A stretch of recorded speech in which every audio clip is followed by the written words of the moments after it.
एगो सखी अपना 4-5 सखी से मिलके बतियावत रही और सब लोग आपस में बात करत कहता ए सखी तोहरा के कैसन पति चाहिए। तो जितना कुछ शहर वाली रहली हो उ सब अपन फरमाइश बता दिली कि हमरा के एसपी डीएसपी इंजीनियर एक्सपर्टर डॉक्टर है ना। लेकिन जोन गांव के लड़की बिया उ कहता कि ना सखी हमरा के एक्सपर्टर एसपी डीएसपी इंजीनियर डॉक्टर ना चाहिए, हमरा के एगो किसान पति चाहिए जे कि अगर जब वो खेते में से काम करके आवे ना तो उनका से हमरा धरती माई के मिट्टी के खुशबू आवे। बड़ा सुंदर भाव से कहत रही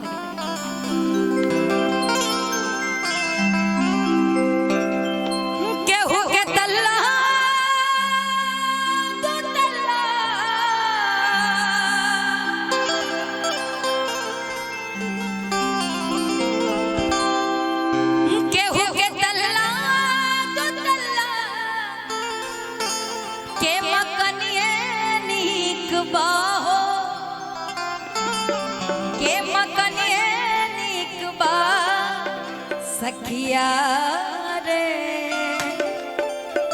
सखिया रे है सखी हमरा पूछ के पलनिए नीक बा।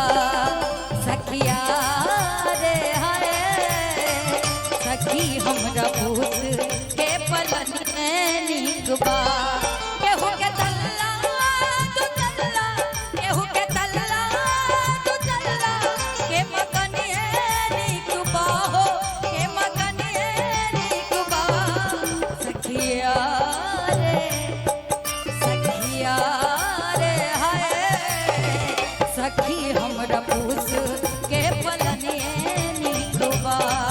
सखिया रे हाय सखी हमरा पूछ के पलनिए नीक बा।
हमरा पितरी के नथुनिए नीक बा। सखिया रे हाय सखी हमरा पितरी के नथुनिए नीक बा।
हमरा सैया के किसनिए निकबा सखिया रे